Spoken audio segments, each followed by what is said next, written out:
John Calder didn't chop a single tree when his firewood ran out. He went to the bog and started cutting the black, wet ground itself. Wet turf.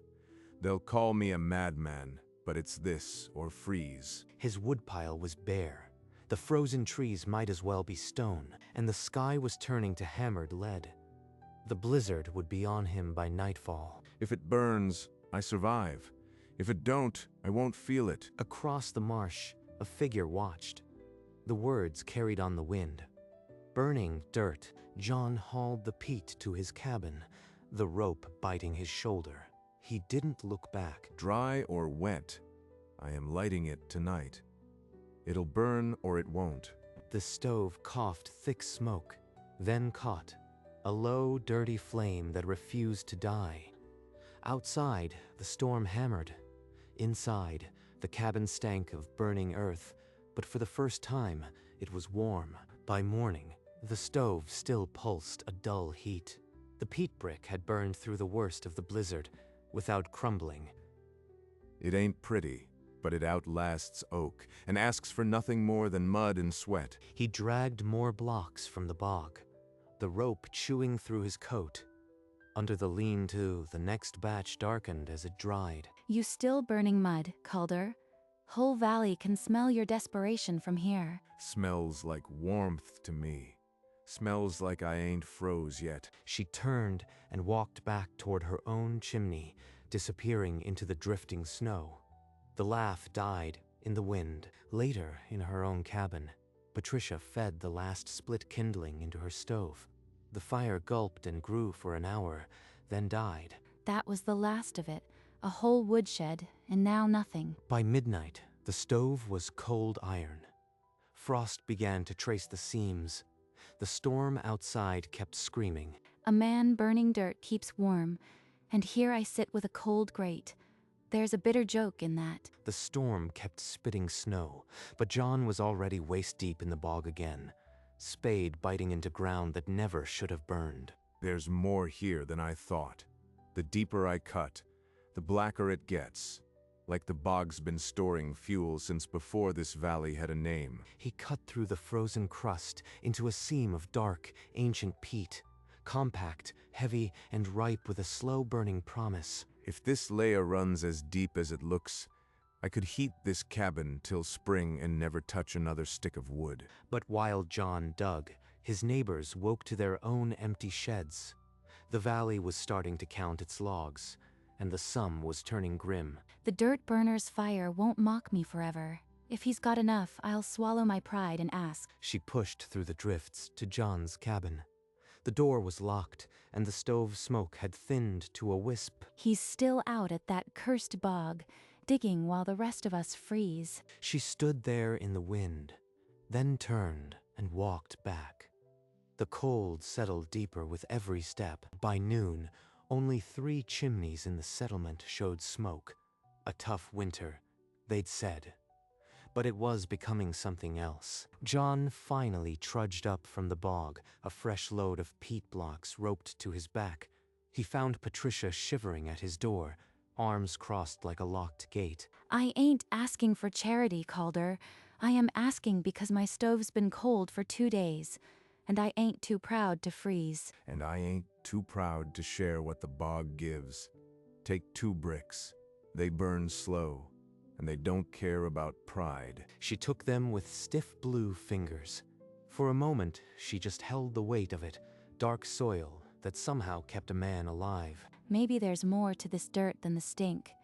Maybe I misjudged. By the time she left, the valley had a new arrival. Alden Croft's cutter stopped beside the store, and his first question cut sharper than the wind. Alden Croft stepped into the general store and asked where the man burned the ground. The answer was a nod toward the marsh. So the old survey was right.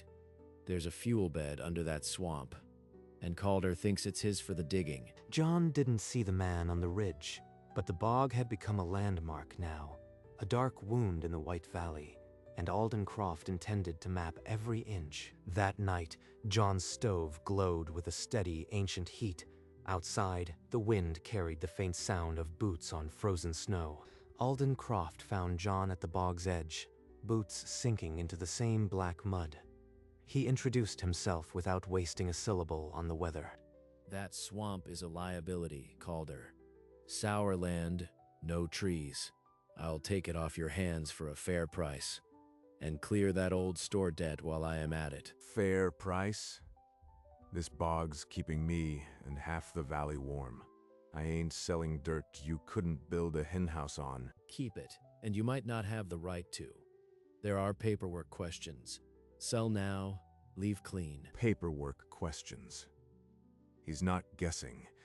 He's been digging into something. Before John could press further, Patricia approached with 2 other families, their breath misting in the brittle air. John, the miller's shed is empty and the baby's coughing. I told them you might spare a brick or 2. Give the Miller woman 3 bricks.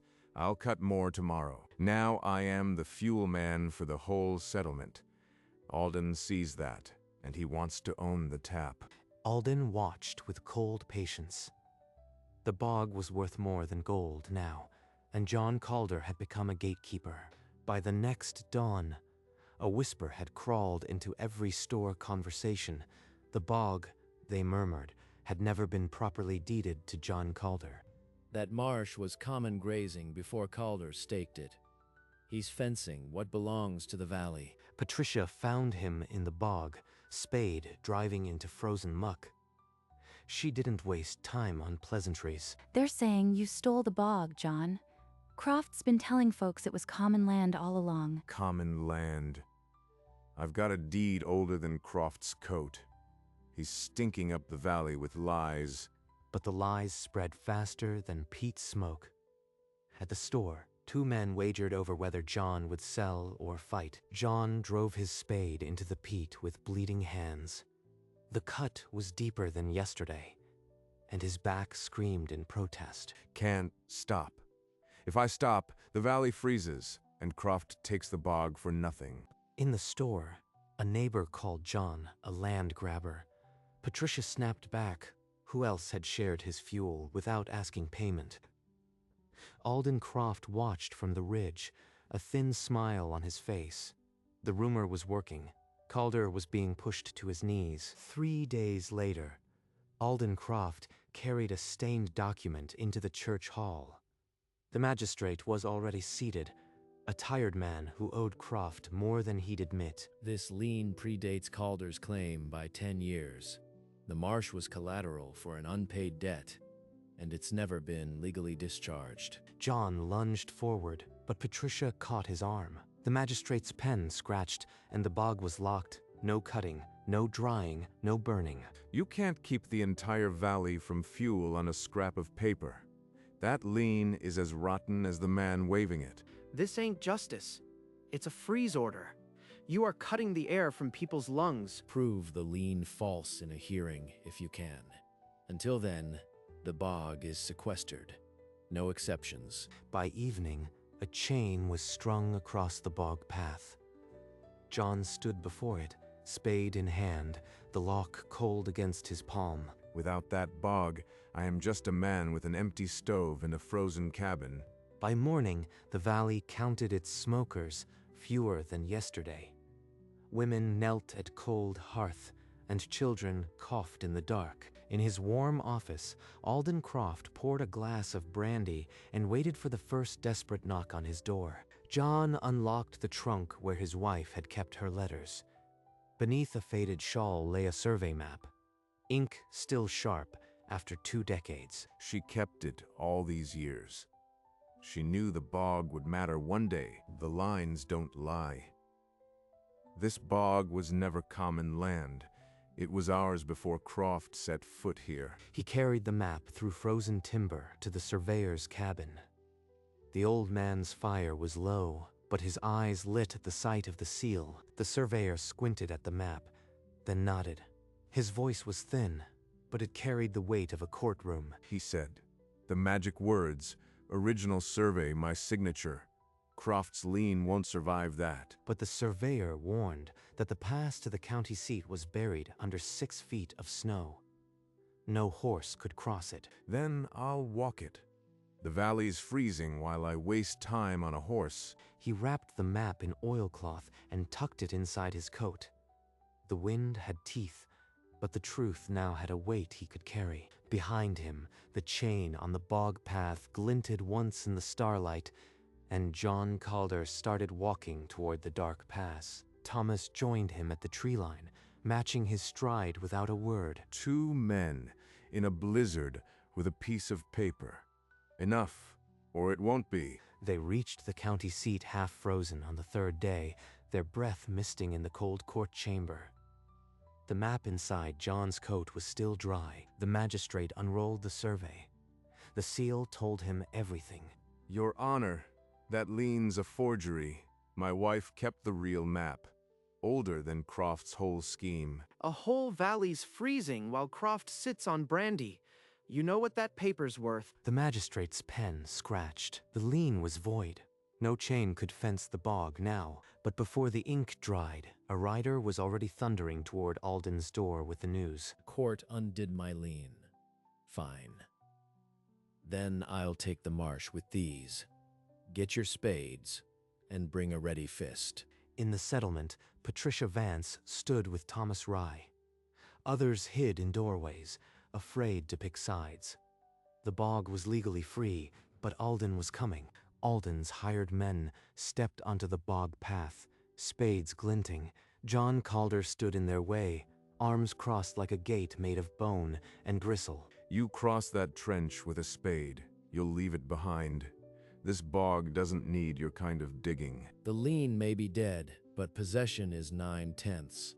Cut through him. But then footsteps crunched behind John. Thomas and Patricia stepped up, and more figures emerged from the snow-bent pines. You want to take this bog. You'll have to dig through us first. Every man, woman, and child who stayed warm because of John Calder. Go back, Croft. The valley's chosen its fuel, and it ain't your coin. The hired men looked at Alden, then at the ring of faces closing around them. The spades lowered. Alden's voice cut like frozen wire, but no one moved. They retreated in silence, their footsteps swallowed by the snow. Alden followed, a hard promise on his face. John didn't celebrate.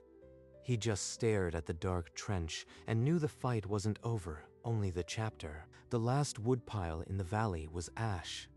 John Calder gathered them outside the general store and coughed out the new rule. 1 peat brick per se tove per day. No family would be left to freeze. You'll get what the bog gives, and no more. I don't expect thanks. Just don't waste it. 2 nights later, the Miller woman's pounding nearly broke his door. The baby had gone blue around the lips, and the little chest rattled with every breath. Take my brick for tonight. I can sleep near the stove. And while you clutch your handfuls, Calder's sitting in the dark. Remember that before you open your mouths again. The child lived. The cough loosened. The color crept back. But the settlement's murmuring didn't fade with the frost. 1 bad day in the bog and we're back to empty grates. I'm cutting deeper, but I don't know how long the seam will hold. Then I'll swing a spade beside you. Half the valley's alive because of what you started. They worked through the dark hours, hauling up blocks so dense and black they seemed to drink the lantern light. The ration crept up by half a brick, but the valley watched John Calder now, like a man watching the only candle in a cave. They needed him to keep burning. The cold came sharper that week, 30 below with a wind that peeled skin from bone. Old Mr. Harker didn't wake one morning. A neighbor hissed at the store. Calder's ration killed him. 1 brick wasn't enough. The words spread like frost. Harker's lungs were gone before the frost. Calder gave his own share when the Miller baby turned blue. What did you give? They blame me because I am the one with fuel. If I falter, they'll tear the bog apart. The trench is getting dangerous, John. I saw a crack in the wall today. If you cut deeper, the whole face could give. The whole face could give. Then I'll dig where the crack is. Whatever's below, it's better than a dead valley. He went back that night with a lantern, chipping at the frozen seam. The bog groaned under his weight. In the store, talk had turned ugly. A man spat that maybe they should just take the bog back. John stood alone at the bog's edge, the moon cold on his shoulders. He knew the next cut might bury him. He also knew the valley would freeze without it. So he lifted the spade. Before dawn, John and Thomas struck the frozen wall together. The spades rang hollow on the old seam. The crack's wider now. John, it's groaning like a live thing. We need to shore it up, not cut into it. Every family's stove is dying. I won't let the bog take more than I am willing to give. He drove the spade into the crack, and the whole face shifted. A slab of frozen peat the size of a door tilted outward. Thomas lunged and dragged John backward as the slab crashed into the trench, burying the spade and nearly crushing John's leg. Let it fall. Let the whole seam come loose. There's something underneath it. Behind the fallen slab, the exposed wall was no longer gray-brown. It was black as tar, and so dense it seemed to swallow the lantern light. That's the heart of the bog. Thousands of years of compressed forest. It'll burn for days. They hauled a single block to the surface. It weighed as much as a man. When they struck it with an axe, the chip glistened like coal. The bog had nearly killed him.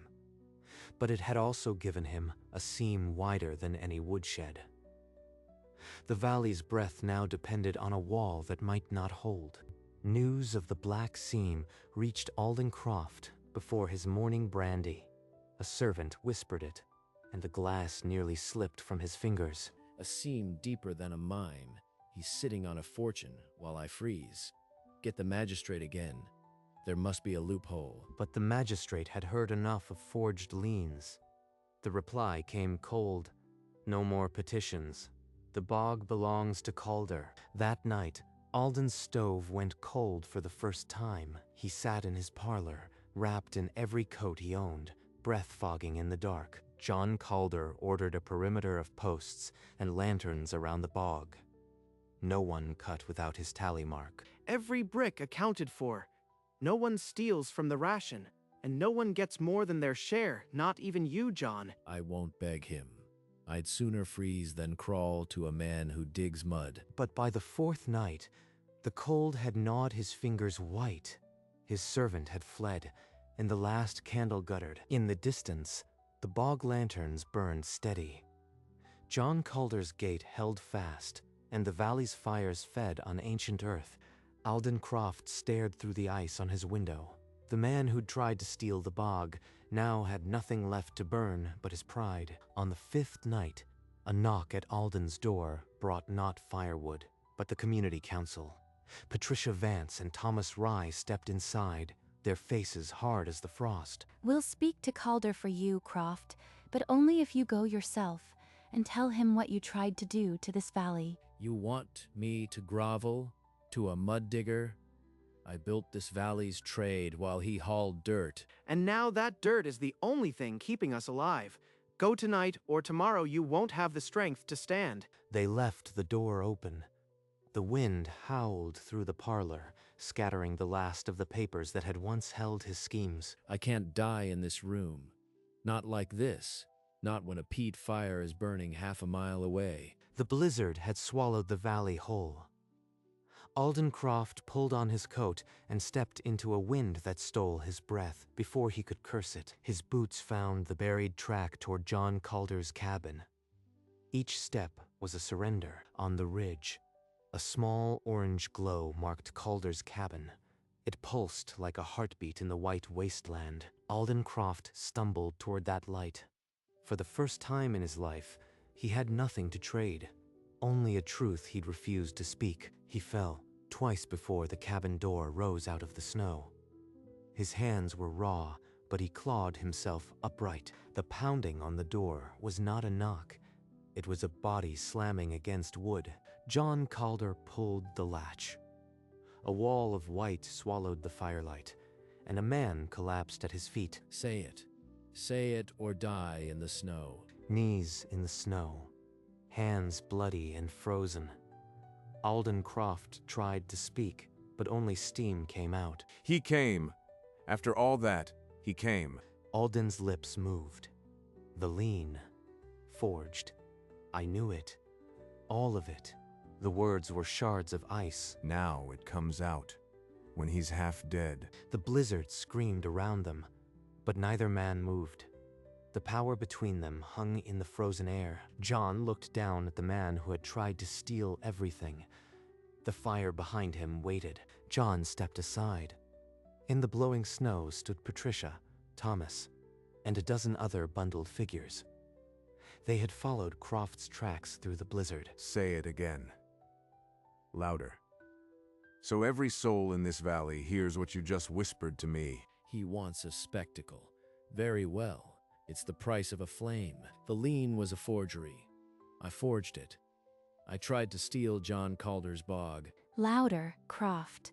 The valley needs to hear it from your own throat. John reached inside the cabin and pulled out a single black peat brick. It was still warm from the stove. You called this bog worthless. That same dirt is burning in every stove tonight. Take it. Alden's frozen fingers closed around the brick. He clutched it like salvation, unable to lift his head. Remember this night, Croft. The mud you mocked is the only reason you'll see morning. John stepped back into the cabin, leaving Alden on his knees in the snow, the peat brick pressed to his chest. The door stayed open just long enough. The next morning, a spade was pressed into Alden Croft's hands. John nodded toward the black trench. No words were needed. You wanted this bog. Now you'll learn what it costs to pry fuel from it. I've never swung a tool in my life, but I'll cut this peat until my back breaks. It's that or freeze. The ration line stretched longer now, but the grumbling had stopped. Every stove in the valley smelled of burning earth, and every family had a hearth. We shored the trench wall. The bog'll hold now, John. You built more than a fuel supply. You built trust. The blizzard had retreated, leaving a valley that counted its survivors. The bog was no longer a wound, it was the heart, pumping dark fuel into every chimney. Alden cut until his hands bled, and John watched from the ridge. Not with cruelty, but with the memory of his wife's map, and the lean that almost stole it all. This is not punishment. It's the first honest labor I've ever done. At the distribution, an old woman touched John's hand. "The dirt burner," she said softly. God bless the dirt burner. He had burned the ground itself. And in doing so, he had saved a valley and remade a man. A week before the equinox, the bog softened. Pools of dark water gathered in the footprint where Alden had first knelt. You knew this bog would burn. That's why you wanted it. Not just the land, but the fuel rights. My grandfather cut peat in the highlands. I knew the smell the moment your first smoke crossed the ridge. I tried to bury that knowledge under liens and lies, so I could own the valley's heat. So it wasn't just greed, it was a secret he sat on while children froze. You'll teach 10 men how to cut and dry this peat before next frost. Every family learns the art you tried to hide. The bog had become a classroom. Men and women who once mocked the smoke now bent to learn the angle of the spade, the window for drying. She kept that map to pass on what she knew. Now the whole valley will carry it. He gave me back a sliver of dignity with this spade. I won't waste it. The frost receded. John marked the bog's edge for next winter's cutting, and the valley breathed, already planning for the cold to come. The valley thawed slowly. Children ran where chains had once crossed the bog path. John and Thomas hammered new fence posts along the trench, not for defense, but for teaching. Next winter, every family will cut their own section. No more begging. She'd have liked this. The valley learning what she knew. Smoke rose from every chimney, thin and clean. The smell of peat had become the scent of safety. Alden Croft led a class of 10 men, demonstrating the angle of the spade. His voice was hoarse but steady. The stove in John's cabin still held a single brick from that first cut, now just a symbol. We burned the ground itself to survive. Now the ground feeds us. Beyond the ridge, The bog steamed in the spring sun, alive, patient, waiting for winter. He slid the final brick into the stove, not for need, but for memory. The same dark mud he had cut on that desperate night now held the quiet of a spring evening. Through the window, the bog spread like a dark mirror, steaming under the last light. He could hear the spades still working in the distance. Not frantic, but steady. They called it worthless. Now it's the name of the valley. Peat Valley, they'll say. The smell of peat smoke drifted from every chimney. No longer a stench, but a promise. He had nearly been buried here. Instead, a whole settlement had been dug out. He walked home without looking back. The bog would be there tomorrow, and when the first frost came again, the valley would be ready. The ground that was scorned had become the ground that sustained. Spring returned to the valley, but the memory of that winter stayed like a scar on the land. John Calder's chimney still breathed smoke into the crisp morning air. Outside every door, a stack of black peat bricks waited for the next cold. They said he burned the ground itself, and when the first frost of the next year crept over the ridge, the valley did not panic. Men and women who once mocked the smoke now cut the earth with steady hands. The dark seam that almost killed John Calder became their inheritance. No one called it worthless anymore. The ground that was scorned had become the ground that sustained. They said he burned the ground itself. But when winter came again, they all learned to do the same.